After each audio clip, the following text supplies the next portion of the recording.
You're listening to BQN. Assimilate the audio.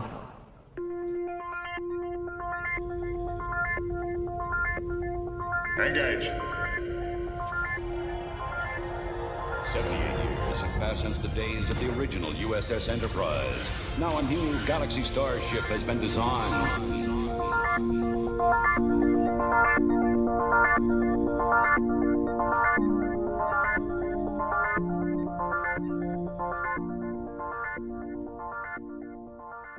Transporter Chief, beam our listeners aboard.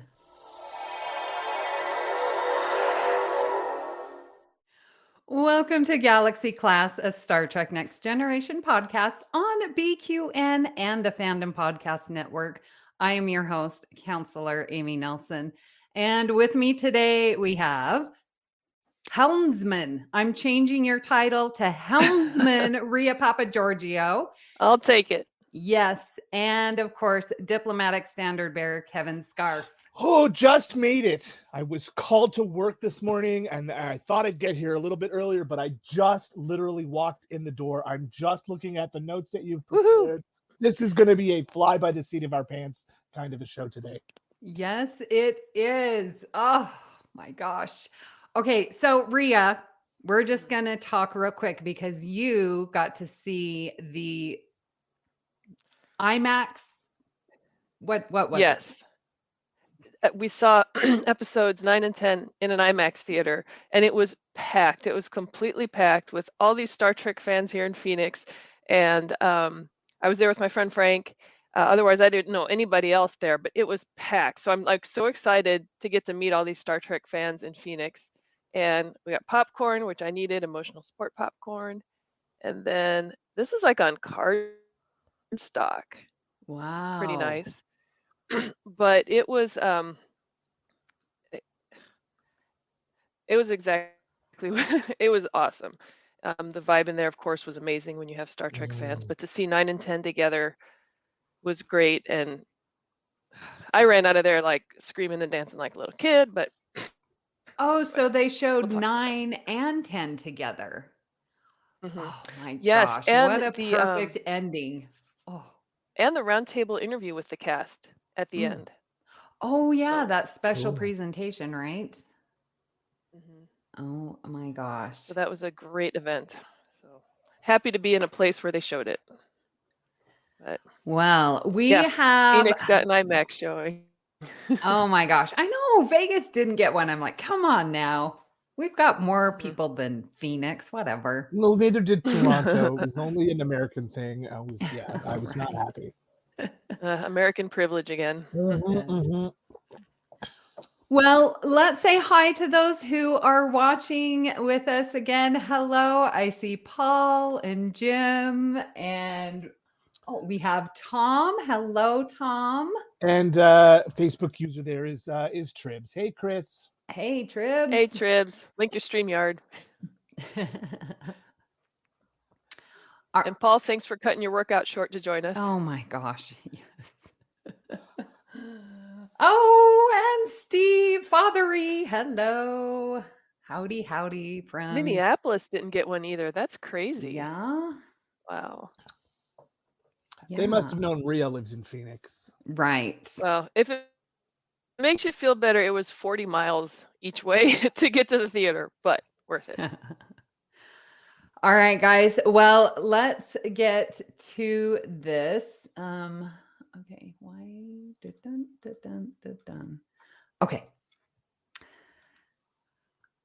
Okay. Oh, you guys, there's like so many things going on. I can't keep track of them. This is the captain. Senior officers will report to my ready room immediately. Well, let's get to our scene by scene breakdown. And even before it starts, we get some amazing like beginning intro, like this Borgified intro. Totally loved it. Did you notice even before that, now how Paramount has like the swooshing starship? And for lower decks, it's the Cerritos. And for this season, it's been the Titan. For this episode, it was the D that swooshed in. It was. Oh, It was very exciting to The see attention her. to detail. Oh my gosh, yeah. yeah. Yeah. That was so good. So, yes, we have the Last Generation, and we start off right after the previously, and we get this emergency transmission from President Anton Chekhov. Come on, all of the feels for this. Mhm. Yes. The original series This is is really. the secret I had to keep. You've Oh, known sorry. Go this. ahead, Kevin. I was going to say that Yes, this because this. No, go ahead, Ria. Tell your story. I think we have a little bit of a delay here.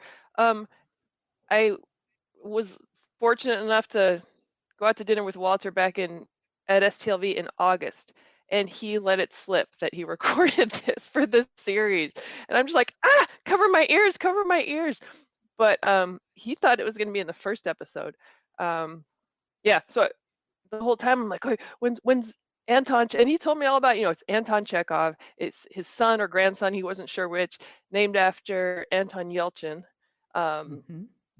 Yeah, but it was such a cool.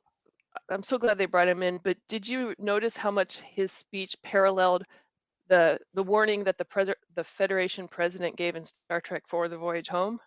Do not approach Earth, or this is the president of the United Federation of Planets, do not approach Earth. The transmissions of an orbiting probe are causing critical damage to the planet. And, this was right along those lines. So save your energy, save yourselves, avoid the planet Earth at all costs. Yeah. I thought that was extremely well done. I love that. And really, up until this point, the original series was the only one of the sort of classic Trek shows that hadn't been referenced, right? We've had the Enterprise with the Frontier Day stuff and the NX-01, launch of the NX-01, Mhm. of course, Next Generation, the Changelings from DS9, all the Voyager references with Seven and seeing the Yeah. ship and Tuvok. So the original series was really the only show that hadn't got a reference this season. So I'm glad we were able to get this one in. We had a lot of musical cues during this season, but you're right. I Right. mean, different era and a little hard.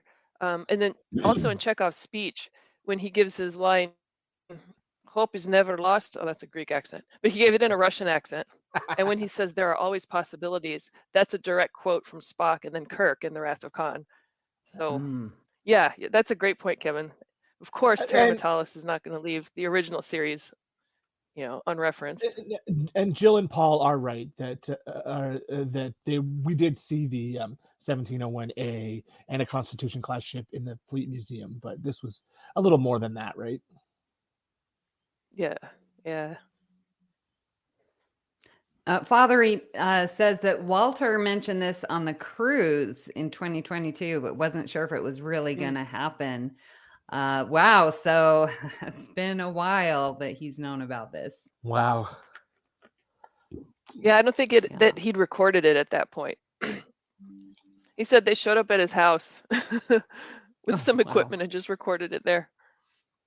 Oh, and there's more story behind that. Not to go on this too much, but he's a neighbor of Todd Stashwick's. So that's kind of how it happened. He ran into Todd one day walking the dog, and Stashwick came up to him and said, "Oh, hey, by the way, we've got this idea. Do you mind if the producer calls you or whatever?" And now we have Anton Chekhov. Excellent. So it was interesting where they're like, well, if Earth falls, everyone will fall. And I'm like, well, is that really the deal? I mean, the Federation is made up of many planets. Right. Yeah, I didn't love that line either. But the headquarters are on Earth. The fleet is at Earth. And if the fleet falls, then every planet in the Federation is at risk, right? Mm-hmm. Yeah. So yeah, it is a bit egocentric. Yeah. But, yeah. Well, Yeah. they are looking for the Borg cube, and they find it in Jupiter, like inside the planet's gases. And the cube is broadcasting the signal because Jack is there, and everyone's turning Borg, and Jack is the one, or Vox, we should say, is giving the commands. and they find, the Borg cube. Everyone is that was some pretty good scenery shots. And Gorgeous. the cinematography and then the music, like you said before, just so good. Agreed. I thought these Jupiter shots were beautiful. Yeah. So Yes. back on the Titan, we've got Seven trying to gain control, and she's at this time, remember, the young Borg still have control of the Titan, and they're like, oh, there's unsanctioned movement, and they're in the turbo lift. They're coming to the bridge, and they just go guns ablazing. And are they shooting like tags on them that they can instantly transport them? Something like that. That was brilliant. They turned the phaser beams into transporter beams. Oh, that's what it was. Yes. Okay. How And so- smart is that? I know, right? Yeah, that's so cool. Like, the transporters would be fantastic as weapons instead, because Mhm. instead of destroying or disintegrating or burning your opponent, you just send them somewhere else. Transporter weapons make so much more sense. Yeah. I love this line here from Jim McMahon. Badass Seven and her dirty Starfleet half dozen were incredible. That's perfect. But that's something else that they've done throughout this whole season is they've taken, what we've had, the Borg, the changelings, the weapons, whatever, and taken them a step beyond, like weaponizing the transporters in this fashion. Brilliant. And then everything they've done with the changelings and everything else, they've really been so innovative. I love it. Well, and plus I like this because you don't really want to kill them because those are your officers, right? Right. They're just being, controlled by the Borg. So we don't want to kill them, which I think is very different from what we saw like in Best of Both Worlds and First Contact, where Picard's like, nope, put them out of their misery. There's no saving them. And here we have hope that, maybe we can save them. So let's not kill them. Yeah. Yeah. So, there was a fun little comment when Seven gets control and she's like, all right, let's get this going to your stations. I'm just a cook here. Love it. And the whole dialogue with that guy. Well, I didn't finish pilot school because my mom got sick, and then my brother had a hernia, and I had to go back and run the deli. We all know that guy. And what a refreshing piece of humor interjected in a very, very tense situation. Yeah. The nice thing about that scene was that it really gave Seven her captain's moment. Let's give Seven an inspirational speech, and it was our proof that yes, she can step up and be a leader and be a captain. And Seven is good. I hope Seven is the new star of our next series. Yeah. Oh my gosh. Yes. Right. That'd be So amazing. back on the Enterprise D, they are, analyzing what's going on the Borg ship. It's 36% active, which is very unusual. Deanna senses a quiet suffering. Oh my gosh, that was chilling. Oh, I just love the writing on it. And we've got Data going on where he can't stand the Borg. He hates them. But then there is this invitation, and the cube drops its weapons and is like opening the door to have the Enterprise D come in. Yeah, who issued that invitation? Was it Jack or the Queen? Both? Well, Yeah, it's the that was Queen, it. obviously. Collective. Yeah. Because they had to of two at the know moment. that. Yeah, I mean, they had to know the risks involved with inviting the D in instead of just destroying it. You could read that a couple of ways, but yeah. So they're scanning for life forms to try and find Jack. And I love let's see. Why? Okay. Why? I'm feeling like my pictures are out of order. I'm so sorry. But what I love is that Beverly's like, she's sciencing and doctoring this out of the water. Like, she's like, okay, how can I use this to find him? And she's just so passionate and just always wanting to help her son. And it's evident through this whole episode. I love that Beverly Mama Bear. Mm-hmm. Oh yeah, And Beverly the genius too. Mm-hmm. This series has done more to boost the strength of the character of Beverly Crusher than the 7 seasons of Next Generation did. Mm-hmm. I think. Yeah. And it wasn't until we did our character profile on Beverly that I realized what a strong and resourceful and intelligent genius character that she was, because it doesn't, like you said, Kevin, it doesn't necessarily come through unless you put all the pieces together. But yeah, she's really I can't think of the words. Badass Bev in this season. Yeah. Yes. Rashid says Beverly Crusher was magnificent. Yes, we agree. Yeah. Throughout the season, for sure. Yes. Yeah. So so they're like, okay, there it is. We are going to go down and get him. Picard's like, okay, we're going to make Riker and Worf.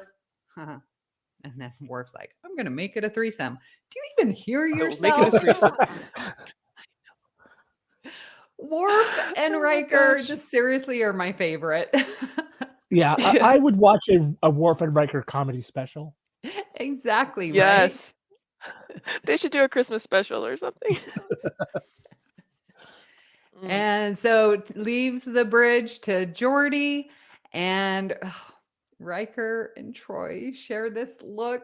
Oh my gosh. There's going to be a lot of me posting pictures about Deanna, so just get used to it. Oh my gosh, yeah. So quick question, when was the last time that Geordi had the con? Was it the Arsenal of Freedom? Figure if anyone would know, it'd be you, Paul. But yeah, he takes the bridge, and I think we'd only seen that once in TNG, but I could be wrong. I'm not sure. Here's the crazy thing. Yeah. Geordi is the second highest ranking officer on the ship. He outranks Riker and Worf. And there's a time, it's later in the episode, where Geordi gives an order and Riker comes in and says, belay that order. I'm like, no, you can't belay the order of a Commodore. You're only a captain. Can't belay that. Yeah. Yep. And he's actually the highest ranking because Admiral Picard's retired. True. But, Geordi should be Geordi for being in charge. Mm-hmm. Paul says the whole first season he was the helmsman, so yeah, makes sense that he would have the. But I mean, like con. Actually having the con, having command of the ship. Yeah. But yeah. And so then we have Picard giving, again, I just feel like these last words. There were a lot of times where it's like, okay, we're going to say our goodbyes. And, Picard's like, it's been an honor serving with you all. Tears. That's when the tears started this early in the episode. Yeah. The whole time we didn't know if Picard was going to make it. I mean, when it was first announced that it was going to be 3 seasons, we're like, oh, well, then they're going to kill off Picard in season 3 and that's the end. So I think most of us probably expected Picard to die in this episode. And they ran with that, toyed with our emotions. So they transport over to the Borg ship. And they find, oh, yeah. That's creepy. It is. I know. I was like, this is the best picture. It's so gross. Yeah. But it's like the Borg, they're consuming each other. I don't know. And then Riker's like, to sustain what or whom? Picard asks. So what's happening with this consumption? I don't know. So I saw it have as energy. Yeah, like they had this theme of parenthood throughout the whole season, and you've got the examples of Geordi and Crusher and the Troys and Picard, obviously, but now you have the Borg Queen, and she refers to them as her children, but she's actually consuming her own children to sustain herself, because she said she was alone in the collective until she started hearing Jack's voice. But it's that twisted parenthood of using her children, for her own purposes, and same with Jack, using him to, yeah. Now, it's been a while since I have rewatched Voyager, but doesn't what's happened to the Borg here have something to do with the way things ended on Voyager? Yep. Right. Because Unimate took Janeway didn't 0. destroy them. Yeah, but severely crippled them. Oh yeah, and Jim, Paul Wright points out the smell aboard the Borg cube must have been unbearable. But yeah, so Yeah, the creepy. yeah, not the Agnes Collective, but the traditional Borg Collective was just left in shambles, as we Right. see here. Oh, and the Borg Queen, they did an incredible job of making her, I don't know. So Right. I can't think of the word. yeah, so I had this Gross. question later, but well, since we're talking about it now, this is the Borg Queen from Best of Both Worlds, or is this the Borg Queen of First Contact, or is that the same queen? It's definitely not the Hugh Collective. No. And it's not the Agnes It's Collective. the all of the Right. above. Yeah. So are Like we the traditional, are we assuming that the Best of Both Worlds is the same Borg Queen in First Contact? We didn't see a Borg Queen in although Best of Both technically, Worlds. Well, right, we yeah. heard- yeah. That was retconned, but it's the same collective. Yeah. Okay. All right. So they are trying to find Jack, and Beverly is guiding them through on the ship and doing a good job. And then Picard's like, all right, well, you guys need to go find the beacon, and I'm going to go find Jack. And again, he has some last words where it's time for him to not be a captain, not be a admiral, but to go be a father. And boy, Riker just understands that. The look that they share, so good. So good. I heard in an interview with Terry Matalas, I think it was, when when Picard says it means so much to me to Riker, and he is on the verge of tears, that the way he played it wasn't scripted that way, and they did that scene and he played it like that and cut, and he said that because he was directing, and Frakes were just looking at him like, where did that come from? That he just blew them away with his performance. So this is Kelvin, who says that whenever Alice Krieger plays the Queen, we always assume it's the same one. And this one, this Facebook user is Matt Harker, and he says they're all from the same timeline, and the books go into the fact that she is a protocol that can be recreated if destroyed, so that there always is a queen. That makes sense. Yeah. Yeah. So Picard's having another farewell moment, says his goodbyes to Will and says his goodbyes to Worf. And I love what Worf says here. He's like, there are two things a Klingon never admits to knowing: defeat and farewell. Oh, Worf is so wise. Yes, he is. Yes. And then the moment with Beverly where he's like, Beverly, you did everything right. Wow. Yep. The way she conveyed that, you could see just tons of guilt lifted from her shoulders. That was beautiful. Yeah. Yeah. It had to have been hard for her to be away from her friends for that long, too, to just cut them out of her life. To make a decision like that, that's hard. Yeah, she had to cut everyone out to keep her secret. Exactly. Yeah. So we've got Picard, who has now found Vox. Jack. Speaking, giving commands, fire, and all of these commands. It's like, no, stop. Now, if you put an image of Vox beside an image of Locutus, are there Borg implants? Do they look exactly the same? Ooh. I wonder if They're they're pretty similar. reused. Yeah. Like that'd be the outfit awesome. he's wearing and the face piece looks Mhm. almost exactly the same as what happened to Picard. Interesting. To take a look at that. Yeah. Yeah. And so did you listen to Jack's, I called it his New Age Borg Utopia message? Much different from the traditional Borg, but I didn't write it down. I wish I had, but there will be no pain, there will be no suffering, there will be no loneliness. It will assimilate you against your will, but everything will Yeah. be utopia. Yeah, I thought that was pretty interesting. All right. Well, back We're all on. quiet here reading the comments. So yeah, it's great. This Facebook user is Joshua Ryan Abiera. Josh, hi. And yeah, it's true. They that was the first thing I thought of was that, man, it is like father like son here. Yeah. Yeah, it was that All right. right eye laser thing that got me.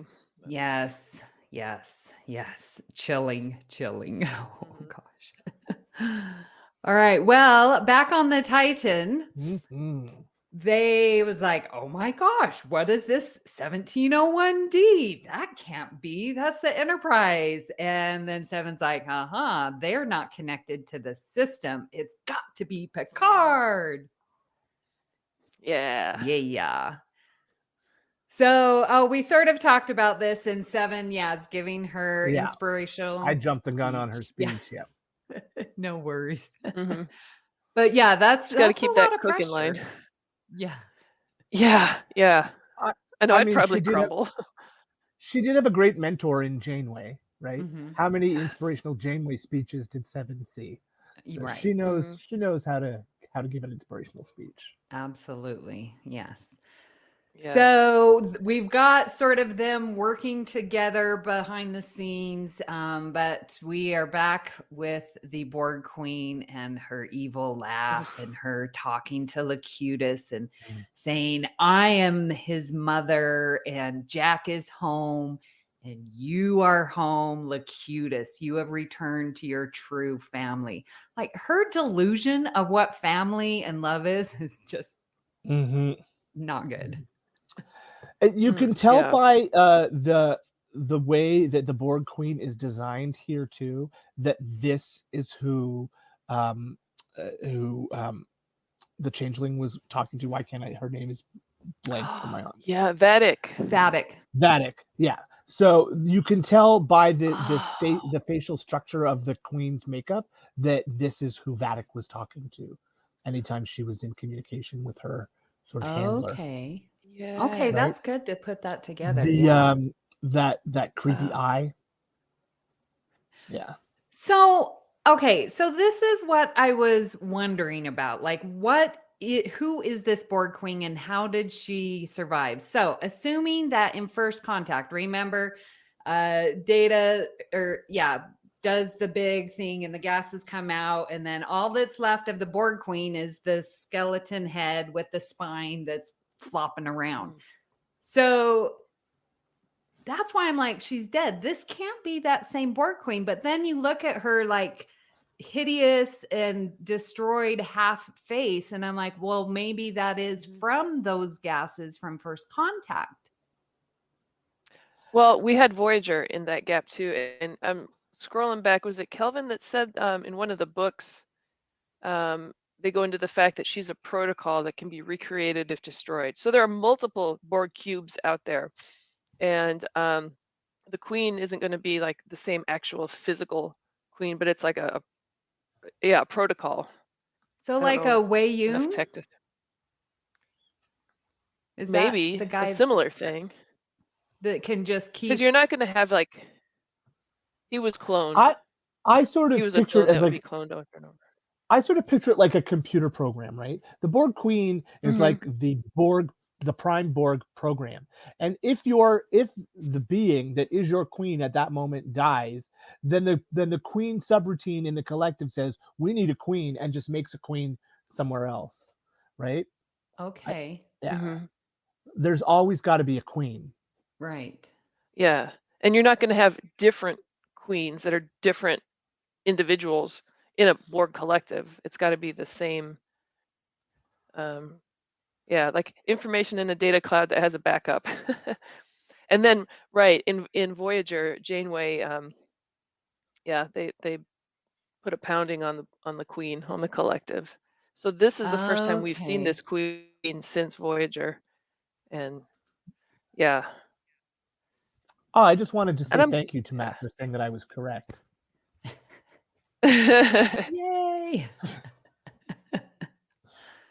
Well, this whole dialogue, I really enjoyed the back and forth between Picard and the Borg Queen. And I saw a lot of similarities of the language that was used in First Contact. You know, it's like, take me, I'm the one you want, you know, I should give myself willingly to you type of thing. That whole dialogue, very reminiscent. Mm-hmm. Yeah. And so the Borg Queen continues to say, well, this is not assimilation, but evolution. And I invite you to witness the end.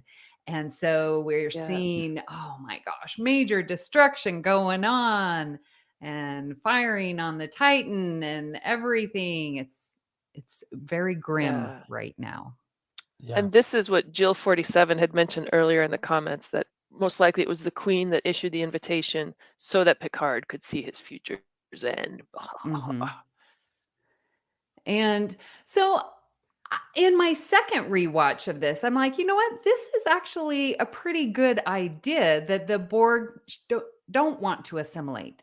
That now they can propagate, right? They can recreate, procreate. And I'm like, that is a really good solution. I think the Borg should have come up with that a long time ago. But not start with our crew. Like, you know, they need to assimilate someone, but just not our crew.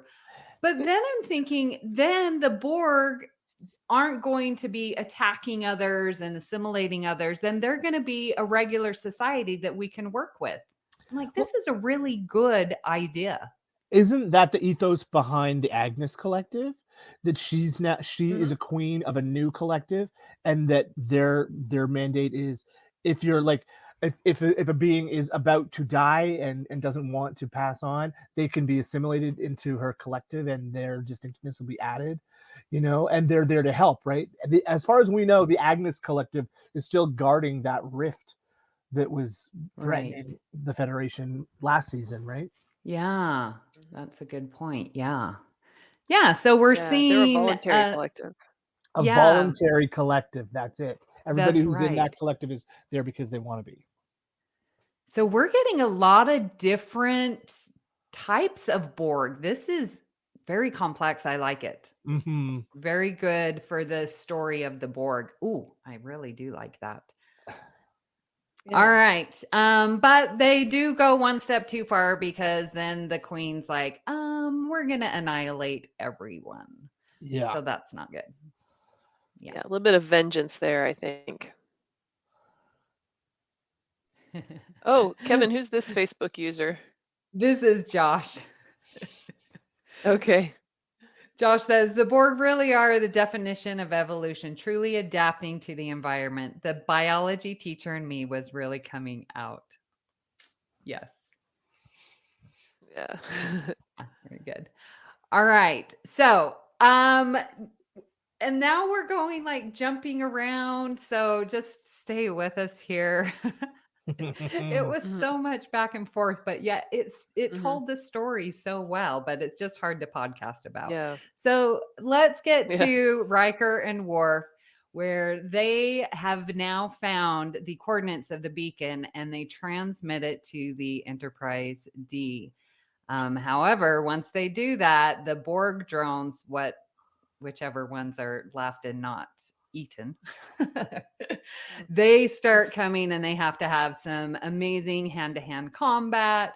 And Worf's using that not Batleth. What do we remember the name of that one? Big ass Not sword. Mechleth. Yeah. Yeah. It's the other one. Yeah. I only know Batleth, so whatever. And that was pretty cute when Worf like tries to lift it and is like, oh, it's so heavy. And then there's a phaser in there the whole time. And Riker's like, dude, why didn't you use this? Again, Swords with are the comedy. Swords are fun. Yeah. Curleth. Yes. Thank you, Stephen. Yes. Worf says swords are fun. Oh my gosh. I love this new Worf. Yes. So on the Enterprise D, the Borg cube is firing at the D, and this was pretty darn awesome. They're like, all right, we got to stop this. And Beverly, badass, returns fire. Pooh! Loved it. And she's like, what? You know, there's been a lot that's happened with over these past 30 years. I loved it. Oh, I know. The crew's reaction, especially Geordi's face when he turns with his eyes, and that gives new meaning to the name Blazin' Bev. That's right. That's for Christos. Mm-hmm. So they get the transmission. They're like, all right, but the beacon is in the center of the Borg cube. And Data's like, statistically, it's not going to happen, but you've got to trust my gut. And it's like he had to convince him, like, come on, guys, trust me. Yes. Did you notice when he said that line, he sounded just like Lore, like the Lore part came out. Please, everyone, just trust me. I'm sure Spiner did it on purpose and it was amazing. So at this point, I shouted out a funny line in the theater and people laughed. What did you say? I said, use the Force, Data. Oh my God. It was I thought it was kind of a Star Warsy moment anyway, because you have to go to the center of the Death Star, I mean Borg cube, and blow it up. But okay, that is funny. That is I saw on Twitter, and I put it on our messenger thing, that this part, someone put it to the Beach Boys Surfing USA, and they have the Enterprise. It's the That's awesome. funniest thing. If you see that on Twitter, please. Or I'll go and retweet it on our Galaxy class so you can see it. Please do. It's really wonderful. That's awesome. Yeah. And yeah, Troy was sensing his enjoyment, and Data's face was, perfect. So go ahead. Data was having a good time. Yeah. Mm-hmm. We all were too. Rashid says this was amazing. Data flying the Enterprise D into the Borg cube was just fantastic. I was screaming with the excitement and happiness. I think we all were. That was I love these little tidbits that they put in. I mean, Termatalis, and I'm not just saying this because he's Greek and Spartan to boot, but he's just a genius. Yeah. So they get to the center, and then the decision is like, okay, well, if we fire on this beacon, it is connected to the entire ship. And we, of course, have our people down on the Borg, most importantly, Jack. So Geordi looks to Beverly to get the call. And it's tough moment. That's right there. Perfect that it has to be Beverly. I mean, it couldn't be anyone else. No. Yeah. Where did I put that? I swear my slides are weird. Okay. So that's okay. Sorry. That's the ship going in. Okay, yeah. Got it. Okay, there's the beacon. Okay, sorry. I had to catch up on my slides. I didn't put enough. There's Geordi giving the look to Beverly. Okay, yeah. All right, back on the Titan. All those young Borg who got transported into the transporter room are trying to escape, and they do. Their mission to retake the Titan. I love the misdirect here, because the assumption is they're coming for the bridge. They're coming for the bridge. They're coming for the bridge, but they're not coming for the bridge, right? They're heading for the cloaking device. And like, I'm like, why aren't they here? Why? Like, it was tense and thrilling and a really fun misdirect. I thought really well plotted. Yeah.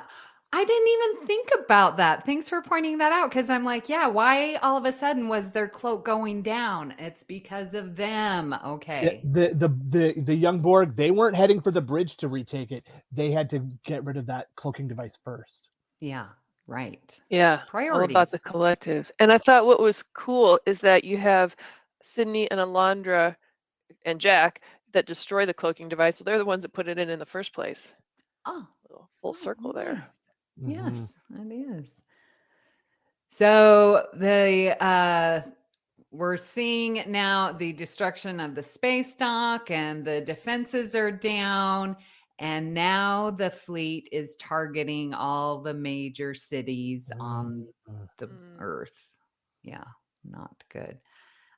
Things Starting are with not the cities looking. that had IMAX showings. Yes. Yeah. Where's Las Vegas? Oh, see there. I see Las Vegas right there. And we didn't get an IMAX. They with their cloak on, they have obviously been targeted, and the Titan is now dead in the water. Nowhere to go. Not good. All right. I have to agree with Paul's comment here. Space Dock had some serious plot armor. That station took a beating from an entire armada. It lasted a very, very long time. Plot armor? Oh my gosh. Armor. That is so funny. I'm gonna use that. I mean, it was fireworks. Yeah, I thought that too. You would have thought, 2-3 blasts from one starship and it would be gone. But I suppose if it's controlling all of the defense for all of planet Earth, that it must have some like super shields on there. But I would hope so. Yeah. Joe Helen says, if the universe ends, I want to be on Space Dock. Samesies. Right. All right. Well, back on the Borg cube, Picard chooses to be assimilated. And he's like, I have been running from this from my whole life. And we get you know what, flashbacks. Amy? Yes. We actually had a couple scenes before that. We go back to the Unimatrix, and Picard is starting to disconnect Jack. And the Queen says, you'll kill him if you sever the connection. His mind will suffer. I forget what word she said, shock. Only he can choose to leave now. So now we're putting the choice back in Jack's hand. Then we go back to the D. And that's, again, where they realize that destroying the beacon will destroy the cube and everything on it. And now we have another TOS theme of the needs of the many outweighing the needs of the few or the one. And this is where, Riker basically is like, no, I'm staying. He, in this moment, kind of chooses Picard over Troy and Kestra. And Troy knows it. The way she delivered that line of, you'll only have 1 minute. I had to wonder too, because Marina had just lost her husband in real life. How difficult was this for her to film? But it was like that moment where she knows, like, all right, that you're not coming back. Goodbye. I don't know if it's as much a question of him choosing Picard or choosing all of humanity over Troy. I mean, because they had already found. Go ahead. At this point, they'd found the beacon. So the only reason Riker and Worf were staying was to try to retrieve Picard and, if possible, Jack. Because true. Riker and Worf were done. They could have beamed up then, but they were going to not leave their fallen comrade behind her. And this more original series stuff, because it kind of parallels the devotion that Kirk had to Spock, putting his everything on the line in Star Trek 3, and vice versa. So Well, and this, as you're talking, reminds me of Best of Both Worlds, where Riker was on the Enterprise D and wasn't there retrieving This is Locutus. true. And so he probably has been feeling this guilt, like I wasn't the one to save him because I, had to be captain. So this is his sort of a redemption of, no, I am not leaving without Picard. I already did that once. Thankfully, That's it turned true. out good. I'm not going to do it again. Never thought of that, but And you're right. Yep. Mr. Worf, fire. Riker was Mhm. Riker was going to kill Picard in the same situation. Ooh, Mhm. goosebumps. And Worf was going to pull the trigger, and now the two of them are there to bring him back. Yeah. Anyway, Oh. Yeah. Yeah. Ooh. It's almost like Full these writers circle. know what they're doing. I know, right? I know. It's like they've seen Best of Both Worlds before or something. Like these people have watched Star Trek. Once or twice. Yeah. So now we go in the Unimatrix, and we've got a lot of talking between Picard and Jack, like getting to Jack, like, push Vox out of the way. Jack, I know you're in there. It's Yeah. it's Picard's acceptance of being a father moment, right? It's his what's more important than me, and even what's more important than my devotion to the Federation and to Starfleet is my devotion to this person who is my family. Contrasted it was a to nice the Borg moment. Queen. Yeah, the Queen consuming her children, and then Picard willing to sacrifice himself for his son. And you talk about evolution of Picard's character. I mean, 35 years of running away from the Borg, and the one thing that would willingly cause him to plug back in was to try to reach his son. Yeah. But, yeah. Oh, stuff. Again, really great writing. Yeah. Great.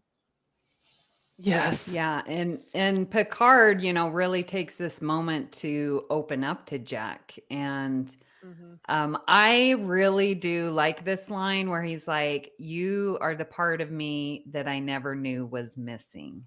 Like, how true is that? Like, he's never had the experience of having a child, and of course he's not going to know what he was missing. Of course, he can find empathy and for others who have children, and obviously, Beverly, he's seen Beverly and how she is as a parent, and he's finding his way on how to be the best parent. I think with Beverly's guidance, he's like sees what it is and how to behave. And so for him to just open up and become so vulnerable to Jack is really amazing.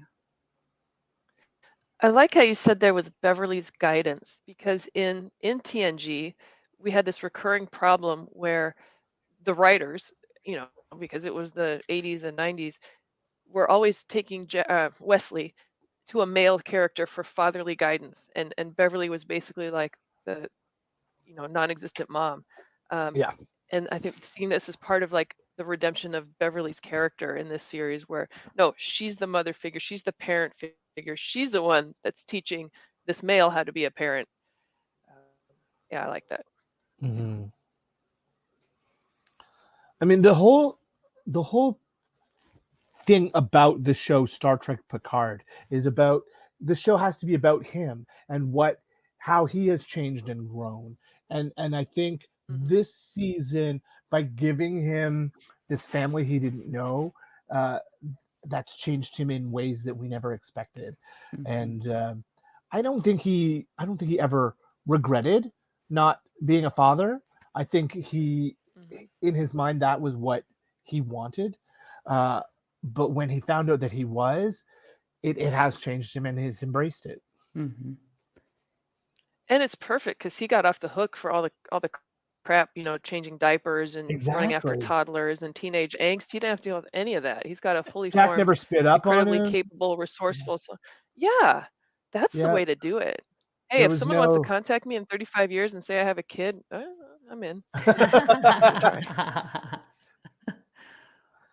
Well, one other really strong moment with Picard, and he's like trying to, Jack, let's leave. And Jack's like, no, this is where I belong. And then Picard's like, okay, if you won't leave, then I will stay with you till the end. Oh my gosh. That was ugly cry, guys. This was cry number 2. And I see Joe, you were with me. This was a big cry scene. That sacrifice Mhm. is so, Yeah. oh, yeah. Yeah. Yeah, And again, the lovely. opposite of what the Borg Queen was doing by Mhm, consuming her young. And Picard was going to mhm. give himself up to the thing that he feared and detested most in the galaxy, in the universe. That was incredible. I I also, love. another, I guess, oh, go ahead, Kevin. I was gonna say I loved the description of the euphoria Jack was feeling when he joined the collective. Hmm. Like that's not something Yes. I think that had been referred to before. That when people after the assimilation is painful, but once you're assimilated, you're part of something bigger than you, right? So I can Hmm. get where you could get a real um, emotional rush from that. And I'm Hmm. sure I mean once you're part of the collective and you're hooked in, there must be like neurotoxins or drugs that are pumped through your system to give you those feelings. But it's just another. It's I think it's another way of describing how insidious the Borg is because once you join, they make you want to be a part of it. Creepy, Well, right? isn't Like it they Mhm. change your brain. something? Yeah. I see it as so relevant today because how many of us suffer from loneliness and Mm, fear and suffering, but the loneliness. And that's something that Jack has brought up over and over how he always felt alone and different and isolated. Mhm. Well, and he thought something was wrong with him, but I would say that every single one of us feels alone and different and isolated to some extent. And Mhm. that's what Girardi found with the Borg was she always felt alone and different and isolated. And she mhm, found, when you've got all those voices, you're part of that collective. You're not alone anymore. And we saw that with Seven in season 1 or 2. I think it was season 1 when she reconnected to the cube, as a temporary queen. And she knew it was going to be hard for her to disconnect because you're not alone right. anymore. And so I think Jack was Right. kind of caught up in that, like you said, Kevin, the euphoria. And how do you unplug from that? And I think we see it today with people who seek relief from loneliness in whatever, whether it's social media or gaming or um, whatever form you seek an escape from the loneliness, but it turns out to be kind of hollow and empty. And the true escape from loneliness is found in actual, real, honest, full human relationships like what Jack and Picard are forming, what Mhm, you see Mhm. with Riker and Troy and oh my gosh, Riker and Worf, with Geordi and his daughters, with the entire bridge crew. Like that's how we escape loneliness, like with our Star Trek family. I was just gonna say I'm just glad that you two are part of my collective. Oh, Oh, I'm so glad you Trek. two are part of my Oh, collective. Oh, yes. Trek is my family. Oh, goodness. I don't feel alone, you guys. Here's my ugly yes, cry. I know. Oh. I know. Well, so with that, and yeah, Picard's like, you have changed my life forever. And that's when Jack's like, all right, I need to get out of this. This is, Picard is my family, and he makes the choice.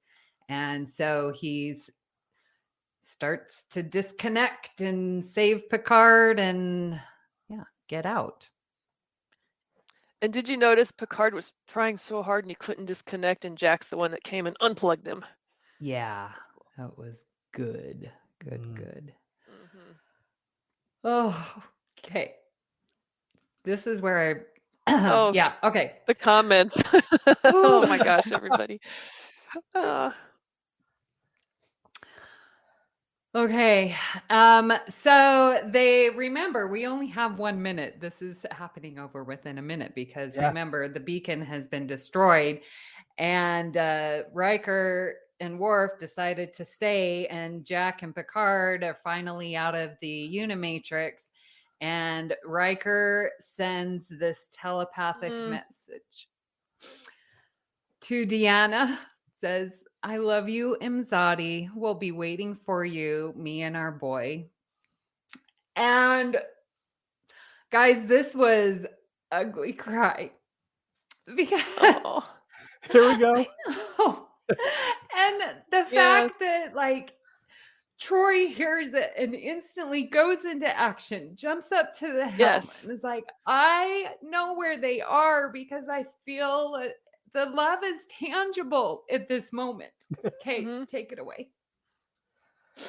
And Deanna can pilot a starship. Let's be very clear. Deanna can pilot a starship. Yes. So, yeah. And in that, what Riker said too, we'll be waiting for you, me and our boy. Look at his evolution from the beginning of the season where he was broken and just in despair over the nihilism of the loss of his son to nothingness. But now it seems he feels like there's some kind of, I don't want to say afterlife because there's a lot of connotations with that word, but now he actually feels he's going to go to a place and be reunited with his son, and someday Deanna and Kestra will also join them, that they'll be together again, that it's not just the black darkness end. Right. And that was very nice to see. Yeah, that was a true goodbye. Yeah, Paul Wright Jr. brings up the crashing of the starship in Nemesis. I truly believe that if it were a male that was at the helm that crashed the saucer section, that wasn't Nemesis, that was Generations. Anyway, that nobody would have said a word about it. But because it was a woman, for 35 years, we've been hearing that Deanna can't fly. Well, guess what? Deanna can fly. Deanna saved every person on the saucer section. Let me step off my soapbox here. No, Deanna saved every person on the saucer section. She flew did. that. She landed the saucer section when it really didn't have any other way to go. She saved everybody on that ship. Not just on that ship, but the entire galaxy, because what did Geordi refurbish that flew in to save the day but the saucer section? So, and Deanna saved that. Yep. And Wood says this scene totally puts to bed the entire Deanna crashing thing. She is a hero. Yes. Yes, she is. She's always been a hero in my book. We have solved that once and for all. Yes, I know. No more of this crashing the ship. But, oh, goodness. If it's anything, it's what Worf did to the Eve. But I love in this picture too. Can you go back to that picture for just a second? Yeah. There's you can sort of just see Geordi in the background going, I don't know what the hell she's doing, but I'm not getting in her way. Yep. I mean, yeah, she doesn't ask for permission. She just gets up and goes. Like, yeah. Because she is going to save Riker. Oh. Yes. Okay, so good. And she does pilot. They get over there. There's Jack and Picard. That image of the giant Enterprise with only 4 people on it. A ship built for 1,500 people. There are 4 people on it. That ship is huge.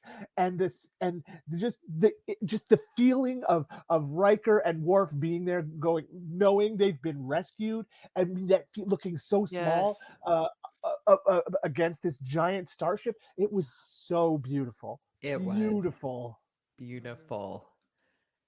They get them transported up. Oh. And don't they? Oh. Yeah, suck it, Queen. I put in a couple here because we need to see her die. Yeah. I'm melting. Oh, it's glorious. Oh my gosh. Fast and Furious meets Star Trek, says Joe. Nice. Yes.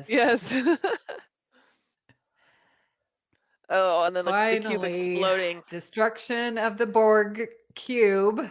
Is this the end? Who And knows? who else was like standing close to the TV, like looking for the D to come flying out? Yeah, Right. Because I was. waiting. Oh, they've got to make it out. They've got to make it out. Yes. So with the destruction of the Borg cube, then we have everyone is de-assimilating. That was pretty cool to see. Of Do you course, think the kids remembered? I think Do you there's think the going kids to remembered be. what they did while they were assimilated? I think there's going to be a lot of therapy Yeah. going forward. Yeah, there's gonna have to be. Yeah, I think Rhea, I don't think they did because like, Seven was holding, they were being, phasers pointed at them and they were pointing theirs. And then it's like they sort of wake up and it's like, what am I doing on the bridge holding a phaser trying to kill Seven, the captain? I don't know. So I don't think that they remembered. Because the way Sydney started crying like right away. And I think Picard remembered when he was Locutus. But I think they might remember. And yeah, we're going to need some like a major counseling hiring spree coming up. Yes. Yes. Yeah. And the embrace. They have them back. Good thing they didn't kill them, that they just transported them off the bridge. Yeah. Yeah. Yeah. Yeah. So, Kelvin, you kind of said what I was just thinking. Seven embracing Sydney reminds me of her maternal instincts she had with Ichem. Loved it. Seven has shown such a capacity for love, which Janeway poured into her, but you have it with Shaw. She truly loves Shaw, even though he, was a little bit of a dick to her. You see how much she loved him and how much she loves Picard and how much she loves Raffi, whether they're together romantically or not. Paul says, "OMG, the kid who killed his captain definitely needs therapy." Yes, I would say so. Yeah. Yeah. Yeah. How incredibly nuanced all these imaginary fictional characters are. They've done such a good job. Yeah. Yeah. So we get Picard bringing everyone back onto the bridge. We have Jack reuniting with Beverly. And of course, I cried again. Sorry, Riker and Troy. And we have the Titan. So Geordi gets to see Sydney and everything's okay. This is good. This is sort of a reunion. And then of course we got Worf.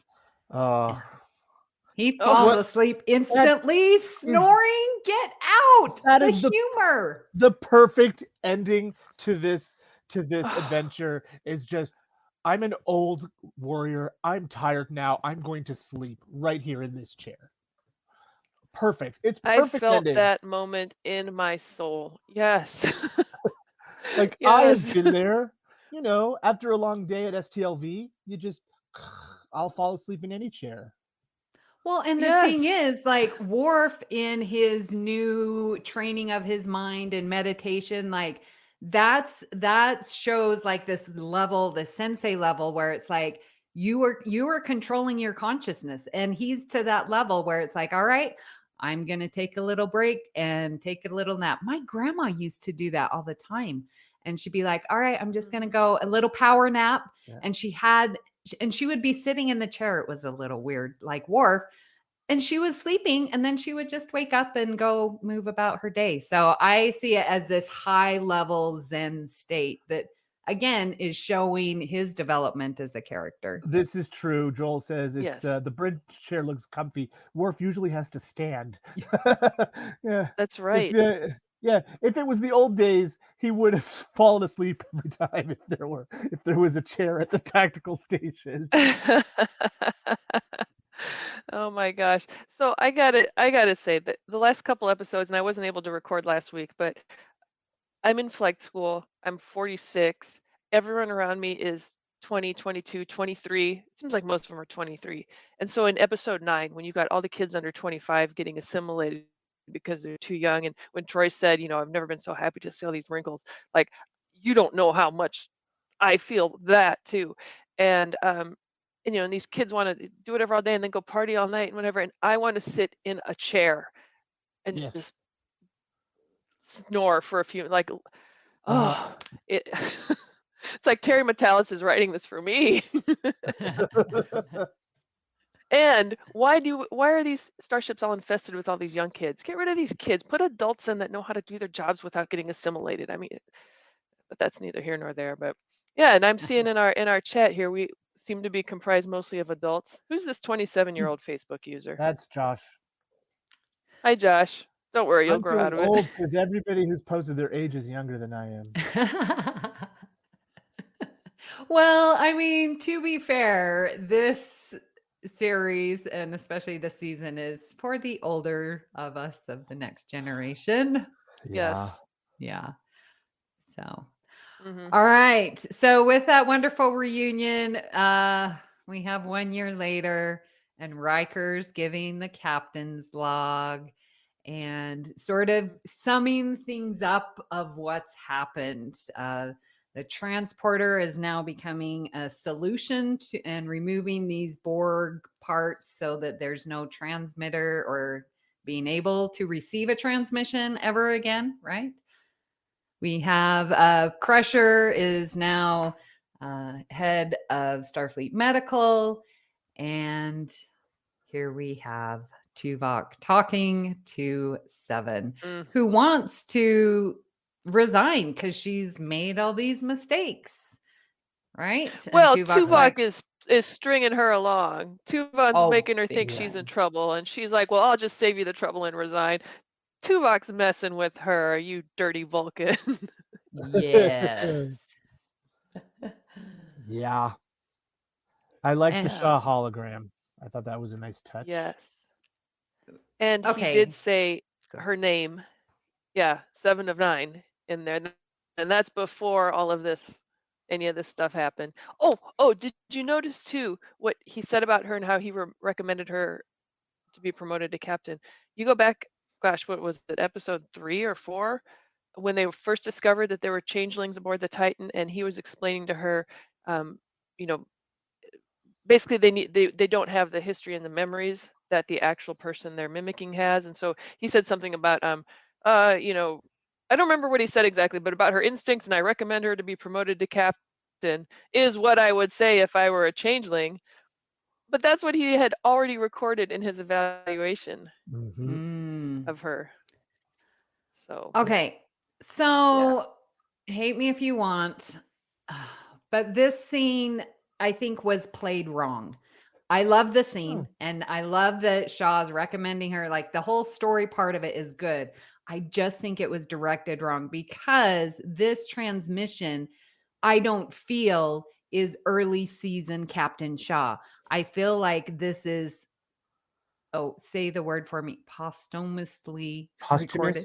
Yes, posthumously recorded. It seems like Shaw's already dead because he's more relaxed. It seems like this is the last will and testament of and I'm Shaw. like, no, Shaw is by the book, and he's just, well, but she's brave and loyal, and maybe the rules needed to be broken with. Like, I loved everything he said it.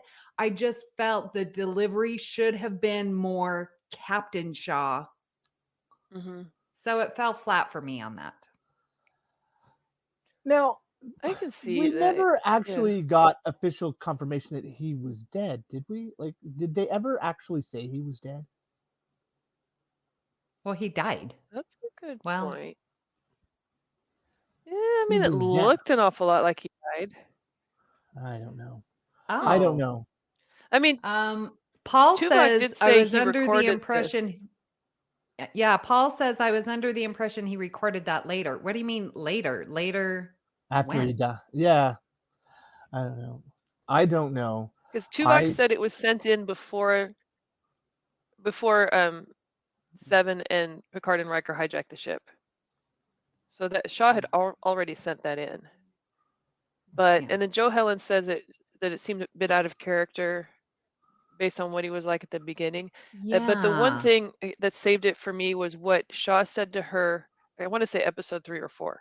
He pretty much said the same thing to 7, pretending that would be what a changeling would say. So I'd have to look it up. Yeah, you're right. when we go back and rewatch that episode. So I really think Shaw really respected her as an officer all along, but wasn't about to show it because she wasn't by the book. Yeah. And the book is boring, as he said. But Yeah. Okay. I would call Joel said it's an emergency hologram. I would call that a shologram. Ah. oh, nice. I'll take a shologram any day. Well, and we do also get another closing of our story. Oh, with Raffi and her granddaughter and her son. This was so needed. Like this, heals Raffi. It completes her family, right? Yep. It's this, so good. And surprise, surprise, I wonder how this happened. All of her charges were dropped or whatever, and someone must have leaked the video that was leaked. Yeah. Yeah. Now, okay, I love that Worf moment, but see, this whole thing, I didn't like it. This is like the one thing I really didn't like, because now all of a sudden this son that's wanted nothing to do with you your whole life, oh well, now you're a celebrity now, yeah, I want you to meet your daughter or your granddaughter that I've been withholding from you her whole life. It just was like, I didn't buy it, and it seemed kind of sketchy. But quite as that, I think she had been telling him these things for years, and he didn't believe her because she had no proof that what she was saying was true.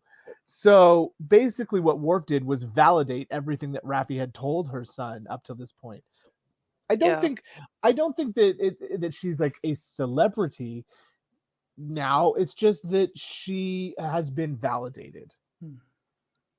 Well, but to your point, Rhea, and I tend to agree with you on this, because I mean, after season 1, she was proved right. There was infiltration. Commodore O, right? There was, Starfleet was being infiltrated. And so then the son didn't even believe that after season 1. I don't know. I can see your point, it just Rhea. seemed a little shoehorned in there. So I know they're out of time, but Paul Wright says the scene between Raffi and Worf really made me tear up for some reason. Did you see the love in Worf's eyes? Worf, I'm not a hugger, but Worf was not letting go. Yes. It's beautiful. Yeah, he did. Yeah, Worf isn't a hugger. Ooh, makes it even more special. If only he could have this kind of relationship with his own child.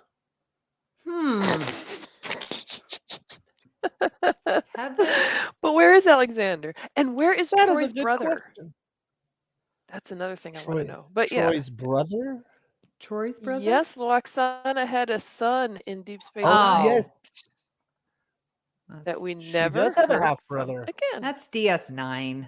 But it's still, he's a Troy. That's true. Yeah. So anyway, they'll deal with, maybe he's aboard the Enterprise G, but we'll get there. Oh wait, I like this from Joe. Did anyone think Worf saw a bit of Jadzia in Raffi? Oh my gosh, goosebumps! I hadn't thought of that before, but yes, I like that. Yeah, a lovely thought. Yeah. Ooh, big time goosebumps. And then we turn to Data's daily counseling session with Troy. And it's running extremely over the 1 hour time that she has. Again, Data's got some things that he's got to work out. But she's got something else on her mind. She's looking at, beach vacations. Where her Riker gonna go? I so love this. Okay, I'm looking at that. Yes. Okay, Orlando. She said they said they were just debating between some beach on a planet, glowing beach on another planet, or Orlando. There are no beaches in Orlando, unless I know Florida Disney World. Yeah, is there? Do you think there's still a Disney World in the 25th century?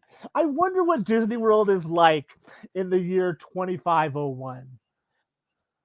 I Oh don't my know why gosh. Orlando was chosen. Ooh, I wonder if there's some connection with Terry Metalis. I think it's just fun. Okay. Yeah, I think it's I, just funny. I mean, it is the #1 tourist destination on planet Earth right now, believe it or it not. is. It So, is. I know. Yeah. I love Orlando myself. Don't get me wrong, but you don't go to Orlando for a beach vacation. You go there for a theme park vacation. Mhm. And Kelvin, the cruise actually set sail from Port Canaveral. Orlando is about 50 miles inland from the sea. Hey, we'll take it. She's going on the cruise. Yeah. Yeah. I That's want to see awesome. Kestra with mouse ears. Oh gosh, and Joel says Kester with mouse ears. retro prairie hipsters love Disney World. So there you go. Oh goodness. So fun. Yeah. Yeah. Orlando.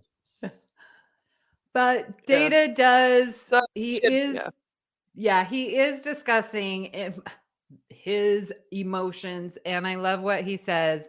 Being human is just as difficult as the desire to be human. That is the truth. Uh-huh. Oh, so Mhm. good. The struggle is real, and it's the Yes. struggle that makes us who we are. And Data's learning that. This And is a his good question line that to Paul Riker brings when up. oh yeah. Where is Troy's office? Where is Troy's office? Does she have a private practice now? Is she still in Starfleet? Hmm. Did they all rejoin Starfleet? Is it in a shop right above 10 Forward? Could be anywhere. Good question. And how long was Riker standing outside the door waiting? I was wondering that. Or did Troy message him that trying to wrap up? But I Yeah. love when Riker asked Data how he was doing, and Data's like, "I'm okay." That was great. Yeah. Lovely. 1 year later. Here we are. Yeah. I was crying, just so you know, for the rest of this episode. Mm. Oh my gosh, such beauty, such beauty. Oh. And we have Geordi, Picard, and Riker on the bridge. And the question that is asked that I think we really do need to have a whole episode of Galaxy Class to answer. What would it have been without her? Like, guys, what would it have been for us if we didn't have Trek? Like, Yeah. the thought when he said that was like, no, if I didn't have this next generation, this D, this everything, my Trek family, what would my life have been like? And I think Riker just says it best. He says, it would be different, but not better. Oh, Yeah. Loved it. See, I was crying then too. Matt says that we need to all cry together. We do need to have an episode on this. Oh, yes. Yes. Yeah. Yes. Mm-hmm. And then initiate shutdown procedure. And they say it best. I miss that voice. She's always taking good care of us. Oh, you know how much I love Majel Barrett. So yeah, I love that line. So lovely. It was just lovely. When we had all 7 of them sitting around the conference table on the Titan, that was nice. But when we got all 7 of them on the bridge of the D, I lost it. It literally was a homecoming, and it was not reliving my childhood, but going back to a place in my life when I was really happy, and that this show was so important to me, and it still is, and I love these people like they're my friends. Yeah. It took me back too. Yeah, to being like 11, 12 again, to see them on the bridge on the carpet. Yeah. Yeah. Just wonderful. Well, back on the Titan. So sorry. So Jack is going and he's a little nervous and he's gonna go to I guess get into Starfleet, right? Yep. Yeah, his new posting. Yeah. So this now makes Beverly, both of her sons have been fast tracked into Starfleet. True. So it is the name, isn't it? Could be. Now, I have a question for you guys. The Crusher track. There's this whole bit about how names are important and that we don't see the ship as they're flying up to it. Did anyone else besides me think that they had renamed the ship the USS Jean-Luc Picard? Yep. I thought it was the USS Picard. I totally thought it was going to be the USS Picard when they got to it. So when the revelation came, Yeah.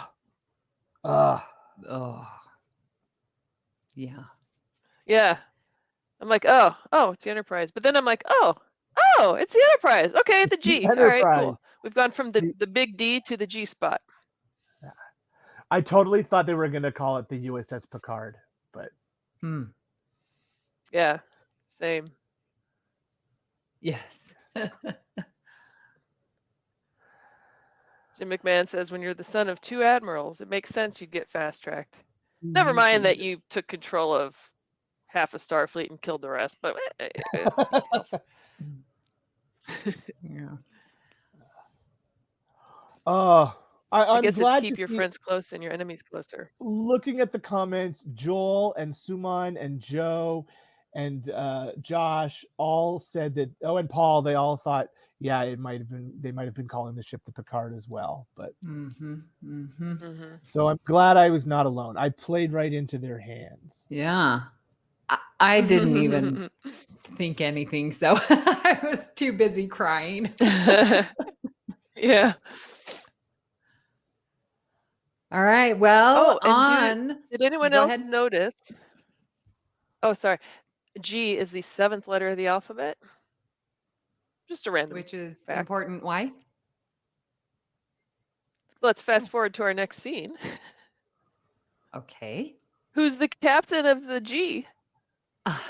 7. Nice. No, I did not make that connection. Come on. Love it. What a coincidence. I never even thought of that either. That's crazy. Rhea, you just let us right in. You're like, what is she smoking? Can someone mute her, please? Yeah. Is this the first time that we have seen a captain and their first officer who have been romantically involved? Aside from the Orville? Oh, I never thought of the Orville. I'm sorry. Yeah. But on Star Trek, we've never had a romantic former. Right. I don't know if there's still a couple, if they've rekindled their romance since the events of this season, but I find it kind of interesting that we've got a captain and a first officer who are at least one point former lovers. Yeah. And I thought that was cute when Rafi's like, man, Starfleet must be down on their, short on supply because they're giving a thief, a pirate, and a spy their own ship. That was pretty funny. Yeah. Well, we did have a lot of officers killed. Kelvin is right. Janeway and Chakotay were close. And then Joel says Spurk, but that's not really. There's a lot of fanfic, but. Yeah. Okay. The build-up scene for this catchphrase. Man, that was going back and forth. And it's like, what are you going to say? This is your moment, Because I remember watching Discovery with Burnham and I'm like, what's she going to say? Let's fly. I'm like, okay, that's acceptable. It's no engage, but whatever. And so this back and forth, that tease was brilliant and left it on a cliffhanger. They couldn't have done anything better. Yeah. Oh, that was perfect. Now we have to wait for the spinoff to find out. I think it should be assimilate this.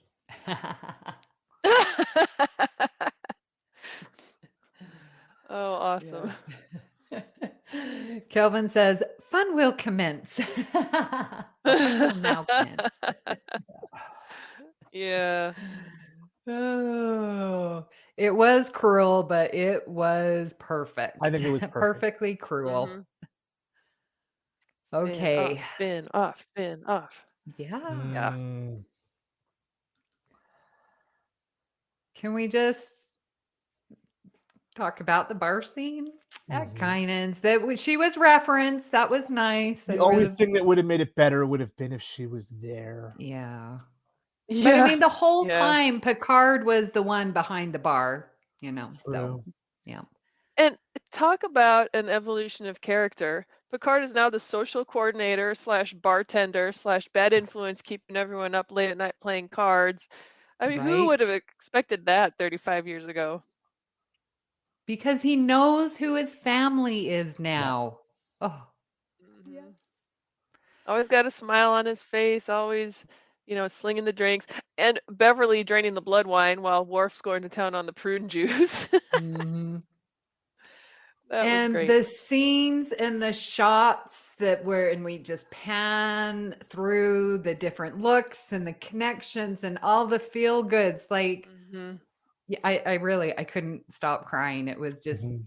overcome with this emotion, and they're just talking and having a good time and being together. And then Picard's like, oh, and they just hoop and holler and they go. Yes. And this is the exact same camera angles as All Good Things. Mhm. Like, There really was no other way to end this, was Right. there? Than let's have a poker game. yeah. Yes. Yeah. And how long they kept it on that scene. And Yep. Mr. Zen calm Worf, I must fold. Still doesn't like to lose. Needs more Yes. Mugatu meditation, which, what the hell is that? Yeah, it was just lovely. And I the story is that they just let the camera run for almost 45 minutes. So Mhm. there is lots of extra scenes of them just being them and playing cards. Yeah.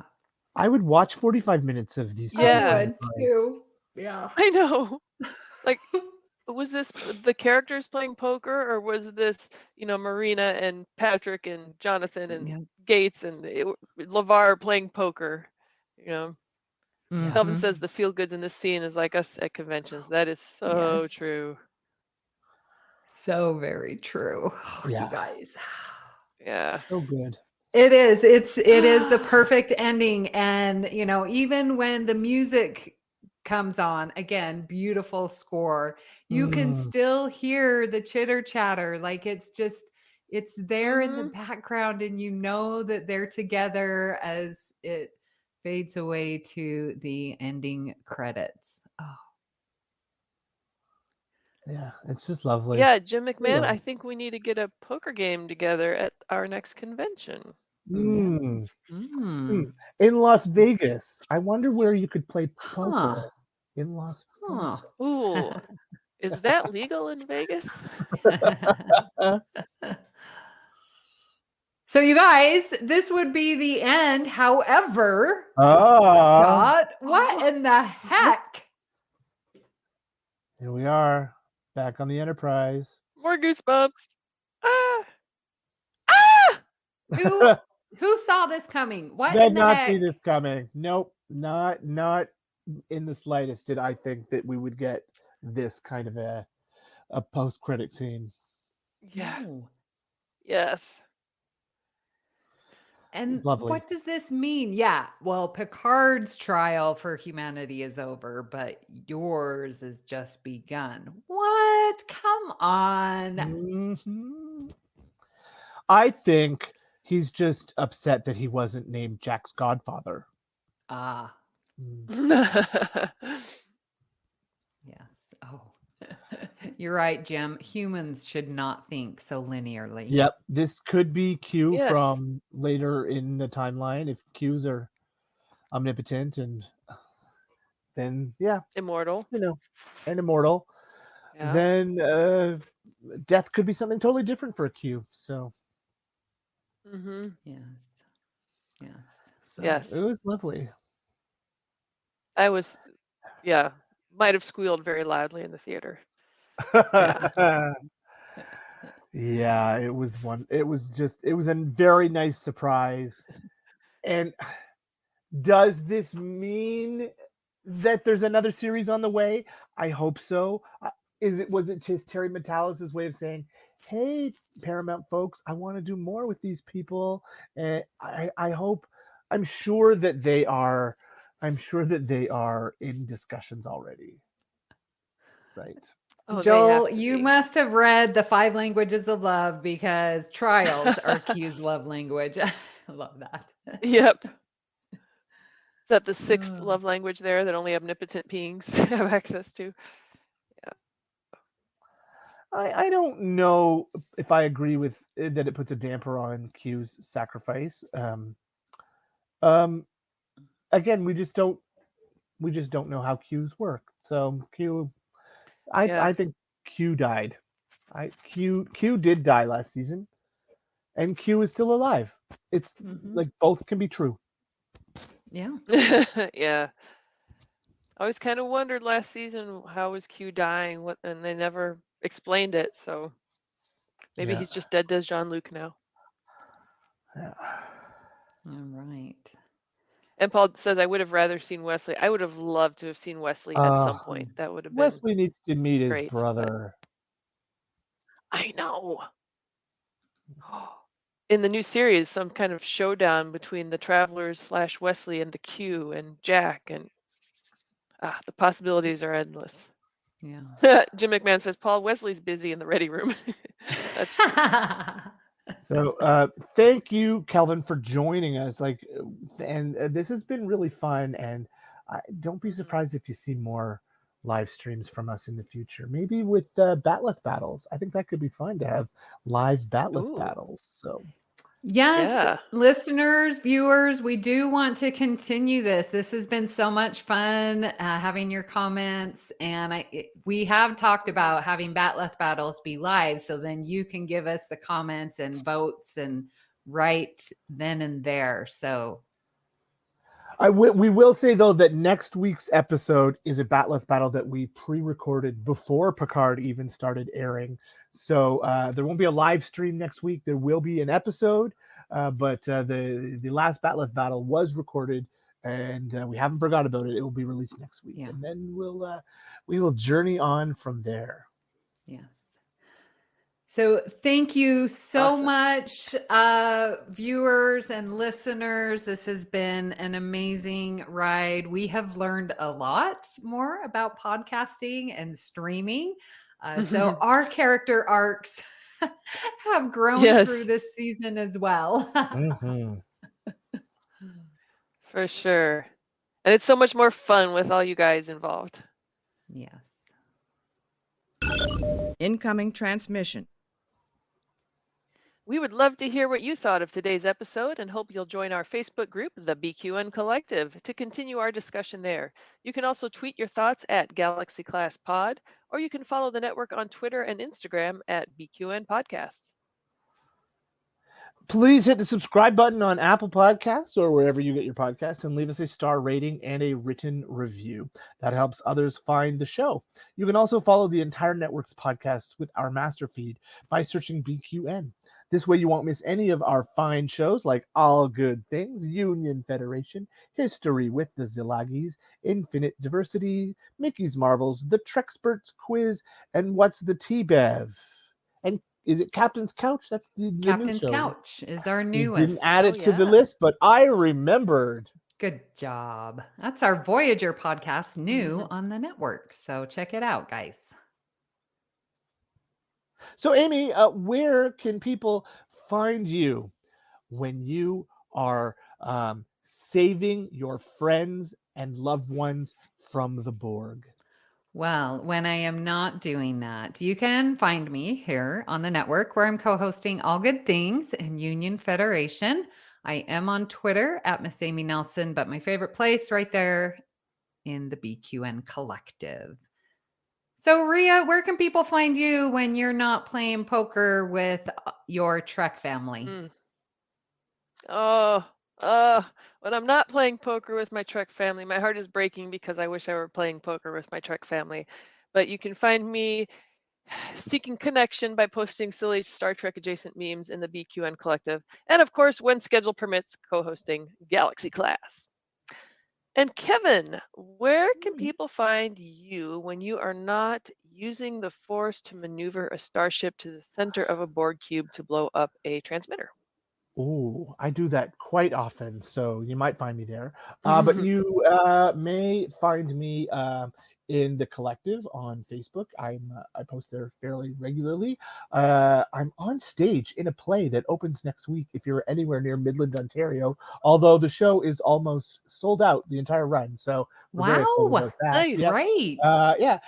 Or you can find me on a little show I do with some local friends called True North Nerds, where we talk about all things new and nerdy. The last episode we just released was about the Super Mario Brothers movie. Yeah. Priority 1 message from Starfleet coming in on secured channel. Oh, I love Majel's voice. If you'd like to help us keep all our shows coming to you each week, you can become a patron of the network on Patreon. We're putting out more exclusive content for our patrons that you won't want to miss, like It's Green or Amy's Math Moments. With a monthly Patreon subscription of $5 or more, you can join our Meetings of the Hive Mind. Oops, I just pressed a button and moved my page around. Meetings of the Hive Mind on the second Saturday of each month. Watch your Patreon messages for details. For more details, go to patreon.com/BQN. A huge shout out to our very own associate producers, Davey Willett and Jim McMahon. Thank you for joining us today. We're so grateful for your support. And at this time, we would like to thank our executive producers who make all this possible, and a special thanks to Mark White for our artwork and Joe Keegan for our show music. Thank you for beaming aboard the Galaxy Class. And until next time. And I will make it a threesome. Stay classy, Galaxy. I have been told that tears are the body's weapon against pain. Having never wept, I hope yours to be happy. Great joy and gratitude.